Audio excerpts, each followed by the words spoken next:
Oh, it looks, yes, I am live. Okay, we have a couple minutes or moments, just in case I saw there was somebody waiting for this to start.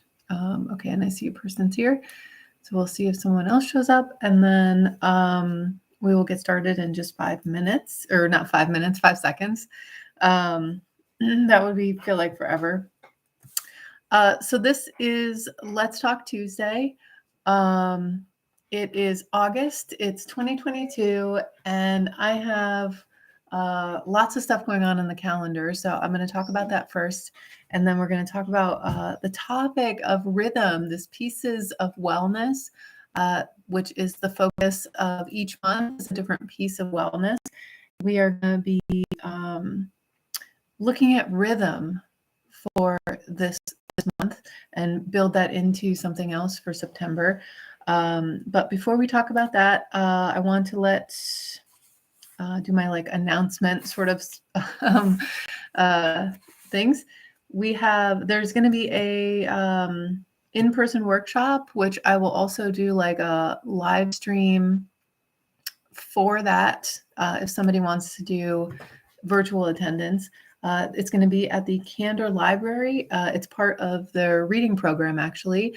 So it's the Riding the Wave of Wellness, the oceans of possibilities for your wellness.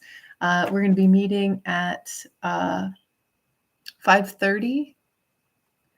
I don't have that time here. I'm pretty sure. Oh, yes, 5:30. I do have that time. We're going to be meeting at 5:30. At the Candor Library to have that workshop. And again, you can attend virtually if that sounds interesting. We're going to be learning about reviewing tools and tweaking thinking, offering techniques for really incorporating how you can have the best health that you can possibly have. That will be that workshop. That is Thursday, the 11th at the Candor Library. The office space on Main Street in Owego, we're going to be having a movie night on the 26th. The movie is The Power of the Heart. This is a movie that really, I want to say motivated me, really kind of enlightened me on the value of the organ that we hold in our chest. Many aspects of it that we don't tend to hear about in our conventional medicine and our conventional living. It's a really wonderful movie. And that is going to be, like I said, on the 26th. That is going to be offered in Owego, again, at the Main Street, the office on Main Street. And that is going to start at 6:30 on the 26th. So those are the two public events for August. Looking at my notes, and that's not something I need. And I want to talk about rhythm. And so for the first of each month, I send out a newsletter, and for this whole year, I've had kind of a theme of each month, and it never has failed where there's this bigger experience that makes my wheels turn, and I dig in and I learn a little bit more. So I love writing the newsletter. I love writing the reflection, which then becomes the blog up on the website. Usually about the middle of the month, I will tweak that a little bit and put that up there for this month's blog. And I could not find my rhythm for writing. And it was such an interesting process, and it was the struggle, and I would walk away and I would think of how I can get in the stream of things. And a lot of times, the kitchen, I'll do the dishes, I'll take my mind off it, I'll come back, or I would get a thought and I would come and sit down, and then I could not get in the rhythm. And that is the theme of this month. That's the theme of this newsletter, the blog, or the reflection, which then becomes the blog. So it's always interesting, thinking about those tools and of, well, how do we find our rhythm? When we're out of rhythm, what are the tools that I have for getting into rhythm? And a lot of times it is stepping away and kind of taking my mind off of crunching the information. And at one point, I actually went up to see the cows. I went out to see the chickens over here, and seeing them, how they have a very natural rhythm to whatever it is they're doing. If a bird is flying, there's a flap, and it keeps the rhythm of where it's going and how high it's flying and what it's doing. And when it's out of rhythm, and you staying with that bird for an example, it can become very fatigued. When it's in rhythm, it's kind of in its own meditation. It's in its own sort of world. It's almost like chanting to itself, giving itself some energy of, whatever a bird is going to be thinking of as it's moving through the air. And I could think of many things, like I would say, being like go or fly or forward or, some sort of, very easily I could think of some rhythmic thing to be saying or some sound to be making if I was a bird flying. And then that brings me into a better place. And when I had that thought, when I was coming into this place, I was thinking, what if I was already in a rhythm from my subconscious mind, but this rhythm was this rhythm of negative thoughts or this rhythm of limiting beliefs, where it's going to be really engaged, really organized, very loud. I love the analogy of thinking of my mind as 10 people in a room, and one of them are my subconscious mind, one of them is my conscious mind. And those 10 people, what if they were in this deep chant saying, Sarah, you can't do this newsletter. You don't know how to write. Your spelling is awful. Like, there are many things that are, my spelling is awful. I don't think that I'm a great writer. It takes me a long time to get my thoughts out and organized, and filling in the gaps of, thinking faster than I can type or write something out. So if all of those were in sync, we're in a rhythm, I was thinking about how that would also be this really difficult experience for my conscious mind to get into where it needed to be to actually be accomplishing the work that I needed to accomplish. And I think at some point in my life, there was that, a very organized, negative thinking or limiting belief systems. And I think because of that, I think that this work, the energy work that I do, anything that I offer clients are tools that I use on myself to heal myself, and then moving them into a practice of, kind of sharing that love with others feels so wonderful. And I think that, changing that, where I could even see it from that perspective of thinking like, wow, what if this was all really organized? And that one voice, that one like person in this room that are my thoughts was trying to organize, reorganize this really loud orchestra. So, so that's a little bit about rhythm. That's actually not what I was hoping to talk about today. I could talk forever about anything, I guess. But I wanted to talk about, so rhythm. I remember this was a couple summers ago. I was outside doing firewood, which is like my favorite thing ever to be doing. And it was, going through the whole process, I am fortunate to be in a situation where I get to, I get logs, and I, thank goodness, don't have to drag them out of the woods, but chop them up, split them down into sizes, move them, and then I tend to move them again, and then move them into the house when it's winter time to burn them. And I was listening to a book through that Libby library app, and this, I don't remember who it was. I don't remember anything other than like, I don't even know if I was like hearing it, because I was in this like moving mantra of doing the firewood, and because it's just so rhythmic and it's like the same thing over and over and over again. I absolutely love it. And they said, it was Eckhart Tolle. You carry the water and you split the wood. Carry the water and you chop the wood. That's the rhythm of the day, it begins with carrying the water and chopping the wood. That's the rhythm that sets the theme, or sets the pace of the day for a monk that he was talking to. And I was thinking, oh my gosh, that's like how I start my day. Most of the days in the wintertime, especially, where I'm carrying water for animals and I'm chopping the wood, or moving the wood, or doing whatever with the wood, where that always feels so good to me. It feels so grounding. It feels so slow. And I don't know any other way to say that. And the rest of my day is, once I get out of bed, I feel like I don't stop moving or doing until it's time to get back in bed and end the day. And so I think of that all the time with the chop the wood and carry the water, and how that sets the pace for that next day of finding that rhythm, finding that pace.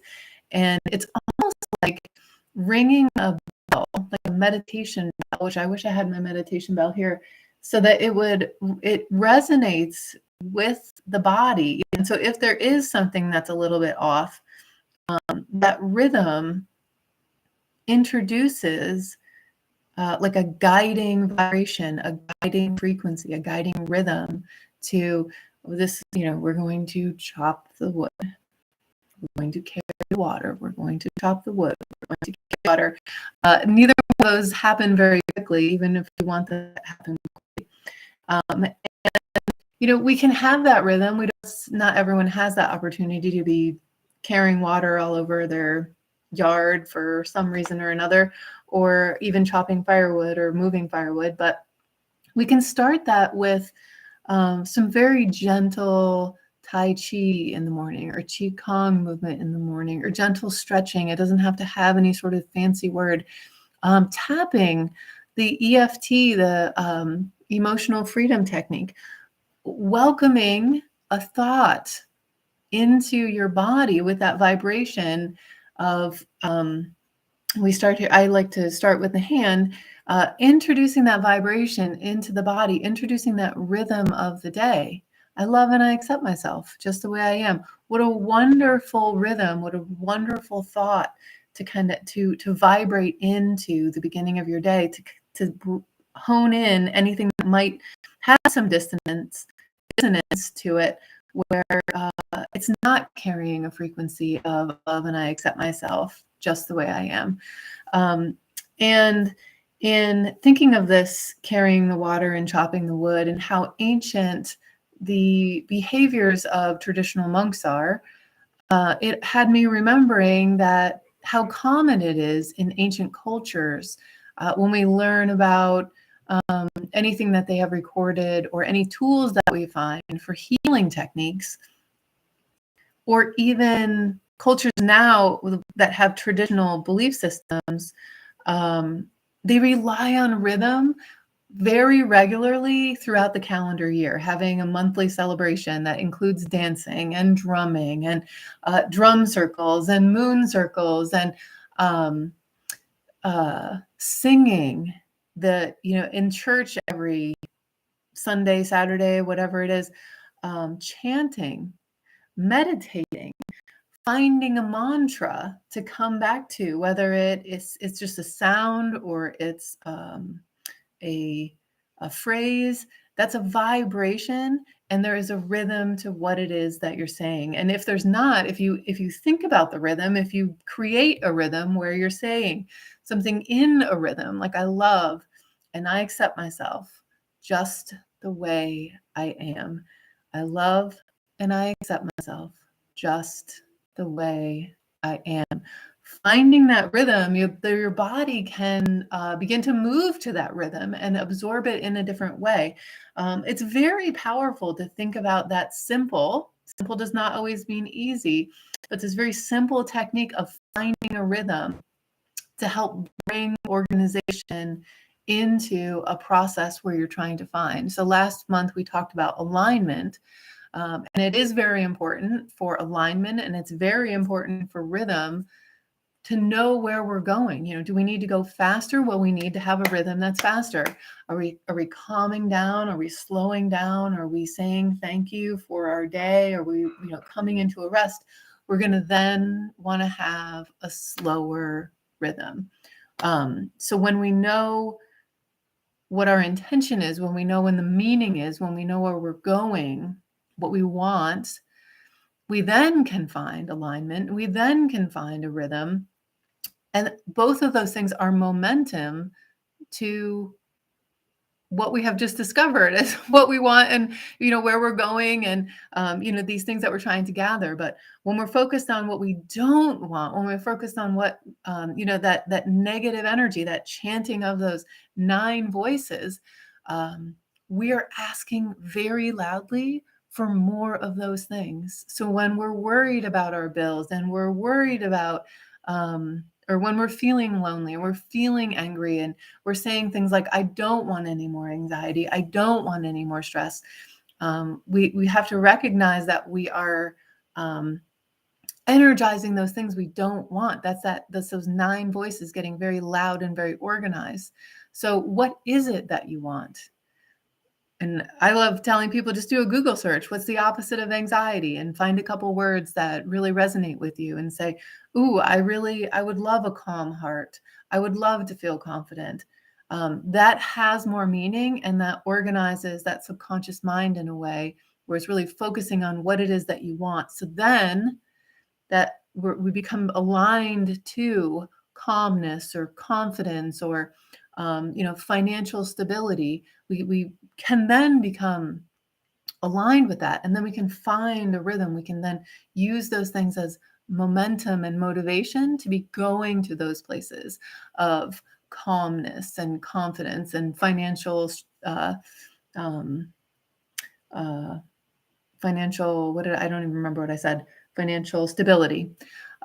So we're building off that alignment. We're finding what it is that we want. We're really evaluating what it is that's going on in our mind. Are there's 9 voices? Is that subconscious mind really organized with limiting beliefs or negative thoughts? If it is, then that is this loud, organized song that the conscious mind is going to have a hard time reining into something positive, finding something to stretch to, being out of the comfort zone and feeling like it's going to be safe and productive.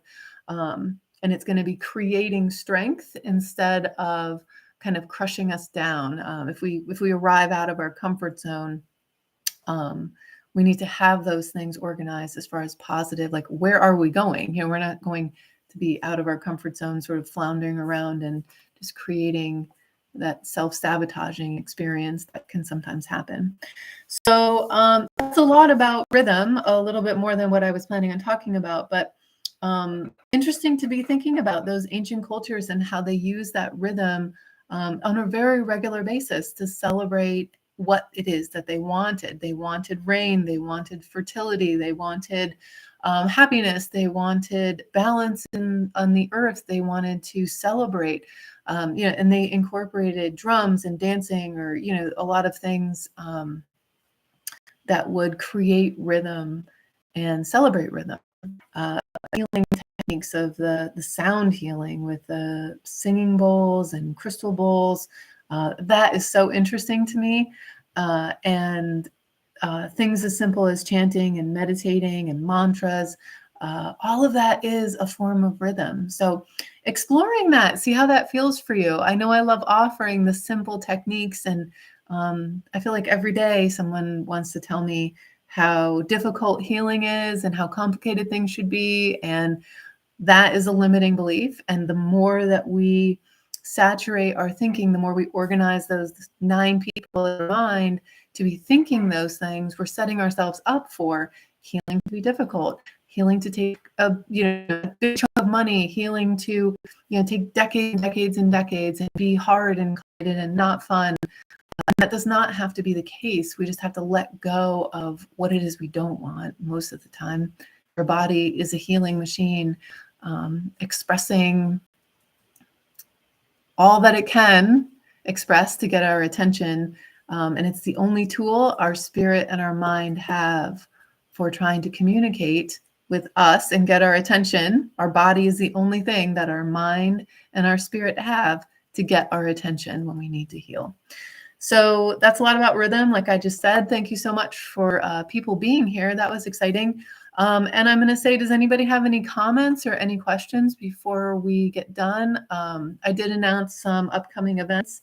We have a movie night coming up, and we have a workshop here that can be virtual or an in-person. So if you watch the rerun of this, does anybody ever say rerun?